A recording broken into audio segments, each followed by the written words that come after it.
I'm now excited to be joined by a very special guest. It is Matt Baker of the Tampa Bay Times.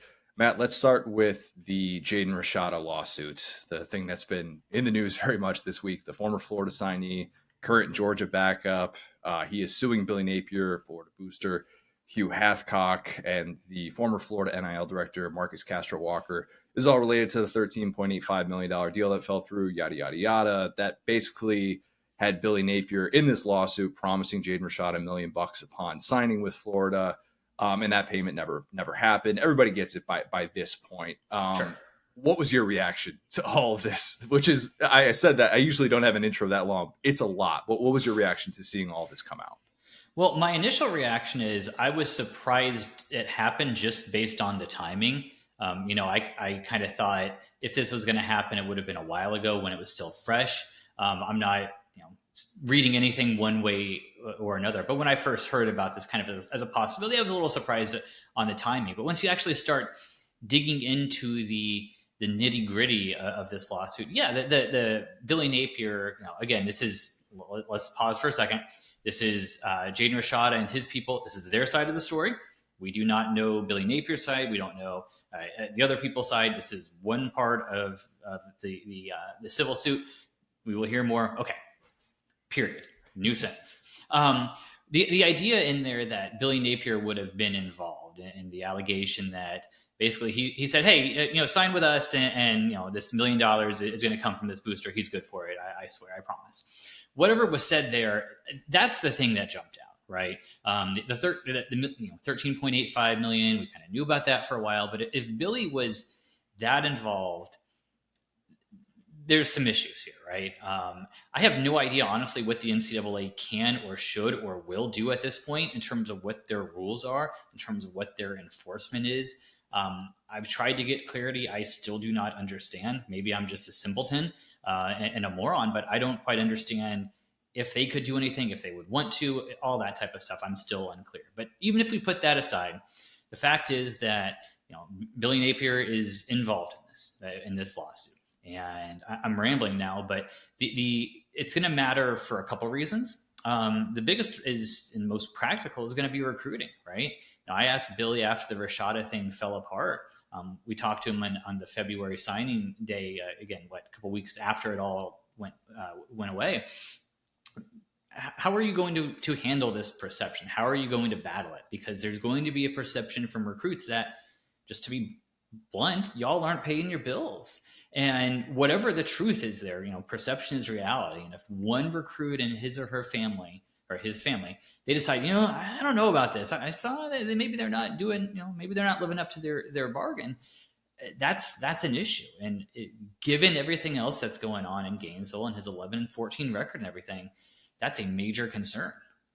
The pushback from Florida fans to that would be, well, DJ Lagway still signed with Florida. They're obviously taking care of it from some perspective. Maybe there was some buyer's remorse.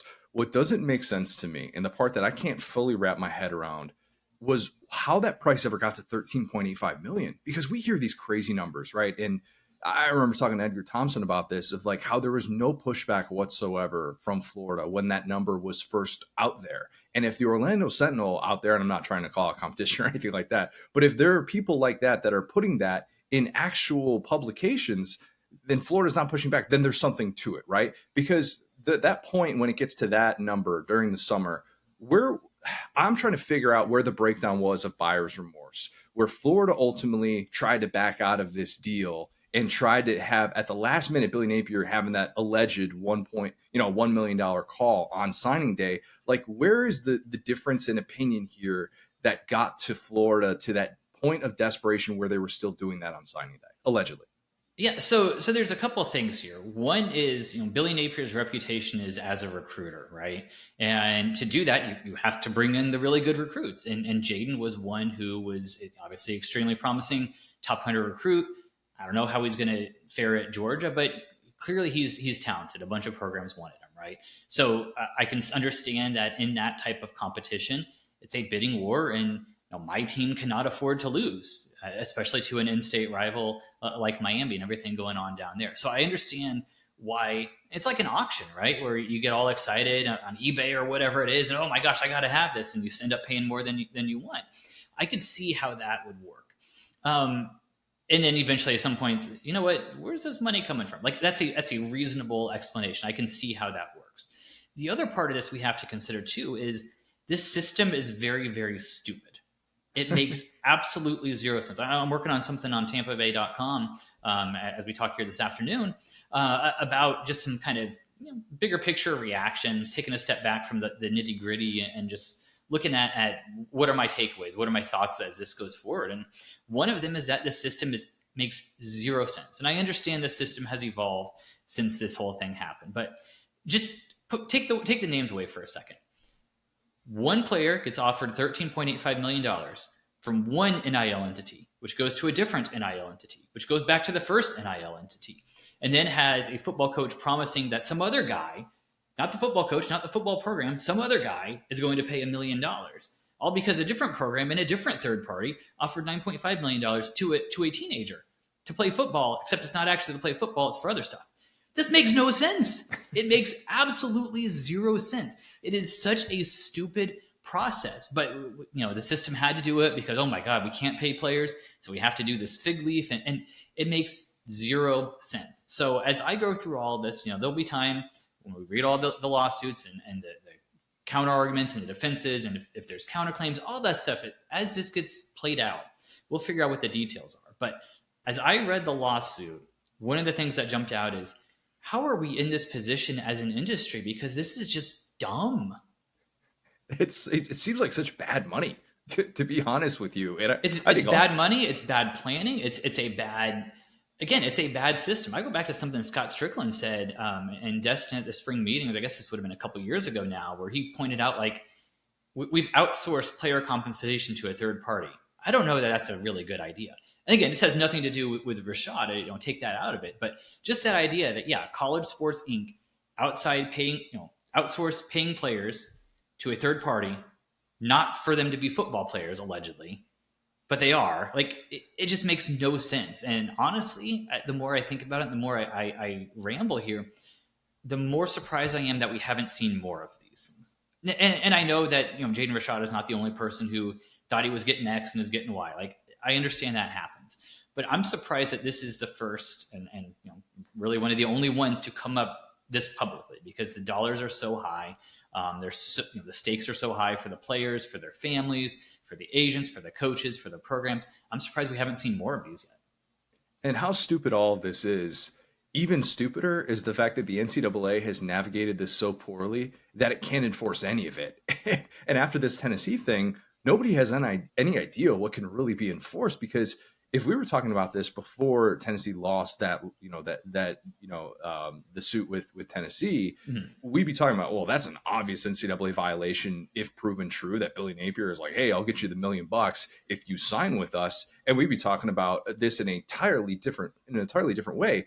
But I kind of wonder, does Florida have the ability still, even if that's not enforceable by NCAA standards, does Florida have the ability to pull a Jim McElwain? If things go south this year, in the middle of this year, does this now give Florida grounds to be able to fire Billy Napier with cause, even if the NCAA doesn't get involved? So there's a lot of layers to that. So one is, would the NCAA get involved? And I do not know. I can see the arguments for it, because as far as I know, you still can't, pay for play is still illegal. That is what I have been told. Is this pay for play? If this allegation is true, it would seem like it. There's a pretty good argument that it is. But is pay for play legal? Is it going to be legal in a couple days? Right, when when the revenue sharing thing with the House case, when that gets settled. So I don't know in terms of that. But again, take the NCAA part, throw that aside for a second. Let's assume that there's no investigation, no rules were broken. Okay. The other part is, what could the for cause mean? So I was looking at Billy's contract today, and there's 15.6.4, I believe it is everyone pull that up at home, but it's the termination for cause. And one of the provisions is, I'm paraphrasing here, but dishonesty or fraud, either in terms of what you represent before you sign the contract. Okay, well, that doesn't apply here. Or, again, I'm paraphrasing very loosely, but stuff you do that falls under the duties and responsibility while you're employed, while you're doing this contract. 4 of the 7 counts in this lawsuit deal with fraud or negligent misrepresentation is the other thing that's related here. So is there a scenario where you could really argue that? Yeah, probably. Do I think that will happen? No, probably not. Just because it would be a lot of holes to go down. It would end up with probably its own different lawsuit, Yep. right? With Napier and his people suing the school and all this stuff. The more likely scenario is not that they would fire him for cause with this, unless there's a smoking gun or something that we don't know about as we're having this conversation. But yeah, maybe they could do something like the McElwain thing, where it's, you know what, maybe we have a case, maybe we don't. You don't want to find out. We don't want to find out. Let's go between 0 and 27 million or whatever it is. Again, I want to be very clear. I want to be fair to everyone involved. That is the most extreme scenario, right? Yes. Or one of the most extreme scenarios. So I'm not saying it's going to happen. I'm not saying anything like that. But as we look at the contract and as we look at the facts as we see them right now, that is within the realm of possibility in this system where literally almost anything is in the realm of possibility. One of these other things that kind of came out of this lawsuit was, at least what multiple outlets were reporting, was that Kirby signed off on Jaden Rashada going through with this, which, look, it's a very interesting wrinkle to think about a Georgia player at a high profile position like quarterback going through with this and getting Kirby's blessing, because, if you just look at it, from big picture, you'd say, well, why would Kirby sign up for that kind of headache? And in reality, how many times is Jaden Rashada going to be available to the media? How much is Georgia actually going to have to talk about this? Extremely minimal. This is going to hang out over Florida unless some sort of settlement is reached, and we don't know if that's going to happen. But what did you make of Kirby allegedly, reportedly giving his blessing to Rashada to go through with this? Well, it would make sense to me that Rashada and his people would just want to let you know, right? Like, hey, I'm going to sue your biggest rival. Just thought I'd let you know. Like, that's just common sense. I can understand certainly why Florida fans would put on the tinfoil hats here and think this is some sort of conspiracy. And, oh my God, Kirby's out to get it. It's like, I can, this is college football. Anything goes, right? I can understand that argument. And again, I do think, regardless of what happened and how this ends, the simple fact that we are on here. Let me back up a second. So Monday night, Napier was in town on his speaking tour, going around the state. And I wrote a story that we published first thing Tuesday morning about how he had a top 5 transfer portal class, right? And how a year ago they were criticized, I think fairly to some degree, as being slow and too deliberate in the portal. Now they've got 3 high-profile transfers in May and things seem to be going right. Then 3 hours later, this drops and it doesn't matter anymore. We're not talking, we're not on here. You didn't ask me to talk about this transfer class and whether things are going to get better and that type of thing. We're talking about this. And I have to imagine that as Napier and his staff go out on the recruiting trail, they're going to be asked about this. And again, it's just that seed of doubt. So I say that because you can see how that is to Georgia's advantage, right? If people are asking Florida about a lawsuit and not about their plan to get better, that's an advantage for Georgia. So I understand the conspiracy theory. It's fascinating because this is college football. That's what makes it great. However, this was in the works long before that. I know that for sure, with 100% certainty. It's not like Kirby came to Jaden after he signed the paperwork and said, hey, you know what you should do? Why don't you sue Billy Napier? That's a good idea. There was nothing like that. This had been in the works to some degree for long before this. So, yeah. Okay, I do want to discuss some actual on-field things with football in the state of Florida. And for this question specifically, I want to exclude Florida State because I think they've earned that right. They've earned that right as a 13-0 team, playoff or not. But we can include Florida, Miami, UCF, USF, and I suppose we can throw in FIU, FAU if we want to really get in depth with it. But excluding FSU, which Florida team will earn the next playoff berth in this new 12-team system? It better be Miami, right? Like, I went into last year with Florida State thinking it's not playoff or bust because of the 4 teams, but it's ACC championship or bust. And competing for the playoff was my expectation for them. Miami, it might be playoff or bust. I reserve the right to change my mind. What is it? May 22nd? We got a couple months before kickoff. I can change my mind. But as we sit here today, I don't see an excuse. The schedule is not very tough, right? As you kind of go up and down. And the opener against Florida in the Swamp is going to be, huge for both teams in terms of where each side going, where we going with the coach in year 3. But you look at the quarterback, they get Cam Ward, who's tremendously talented. Get one, probably the best running back in the portal, or one of them, and Damian Martinez. You look at the way Mario's recruited throughout the rest of the stuff with the portal. You look at the talent. You look at the schedule that stinks. You look at a conference that Florida State's going to take a step back. I'm not sold on Clemson being great. And then you're down to like Virginia Tech. I say all that to say there's no reason why Miami should not be at least a 9-10 win team. And if you're a 10-win team in the 12-team playoff, you're going to be in that mix. So I think it's got to be Miami in terms of who will be next. Otherwise, they're going to have some major, major questions and major things that they're going to have to figure out with Mario and his future there. Because if he can't do it right now in year 3, then when? It's a good question, because that over-under is 9.5 wins, which looks really, really high. I mean, really high. And you think about that contract, which I believe has like 56 million left on it. It's a lot. It's got a lot of money left on it, and there are huge hopes that he can get it done year 3. If they go 7-5 this year, Matt, what's the conversation surrounding Miami this offseason, or I guess next offseason? Like I said, if they couldn't do it this year, when? It's that simple. Like I kind of go back to one of my philosophies when it comes to college football. Everybody makes a bad hire, right? Everybody makes a bad coaching hire, and maybe not Ohio State, maybe not Oklahoma every once in a while, but generally speaking, everybody messes up. Sometimes you mess up 2 in a row. That happens. You can flip a coin, you get tails twice. Okay, that happens.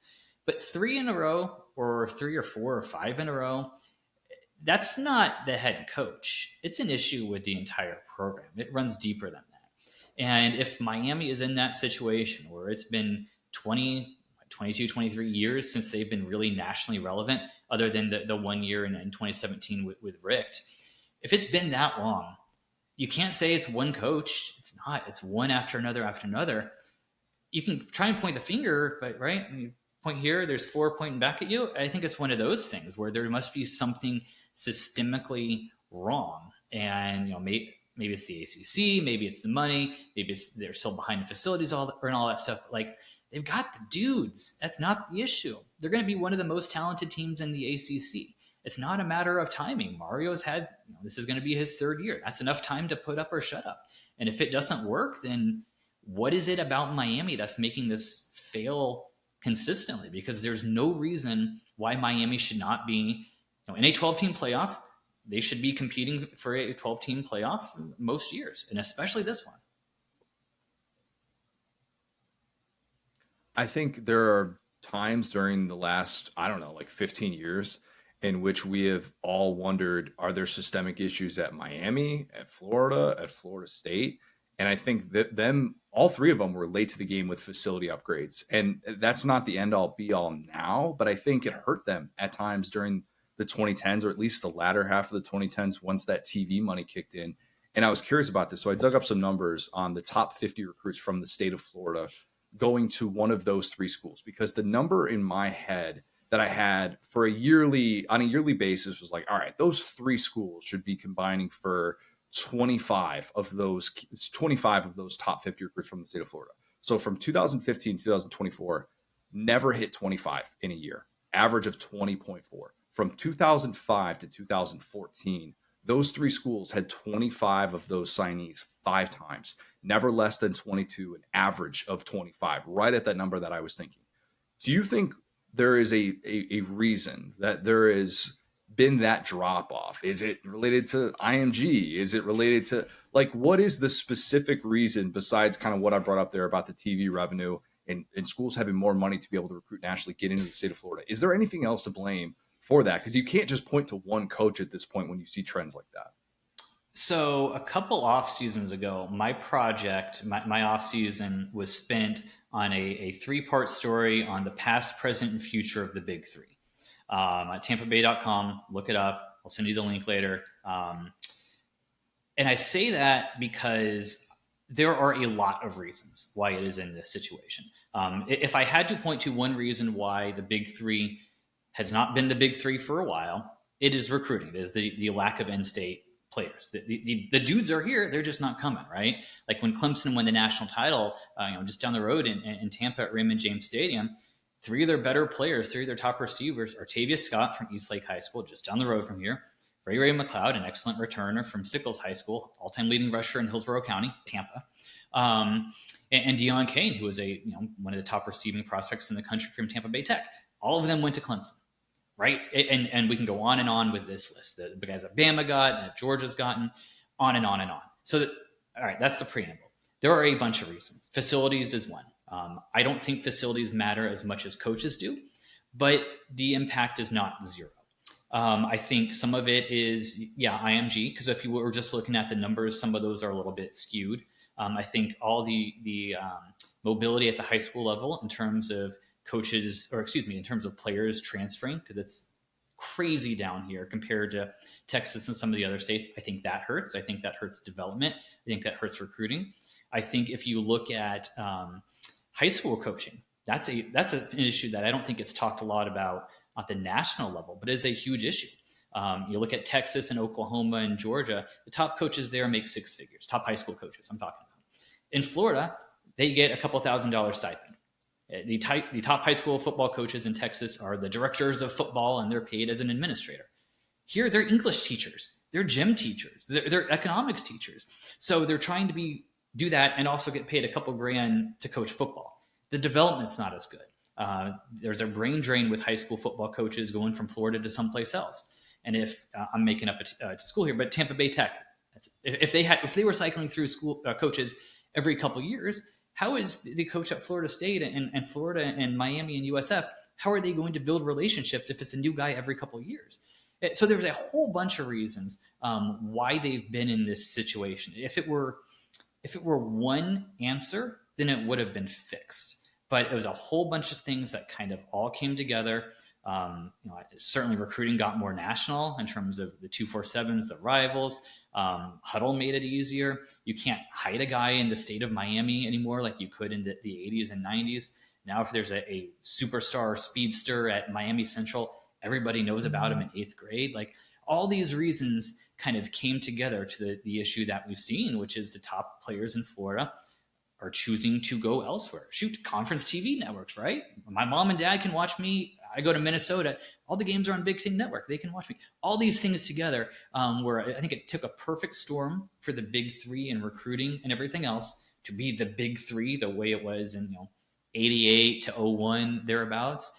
And all of those things kind of collectively unwound to get them where they are now, which is, you got one that's good, Florida State, and then the other two aren't there.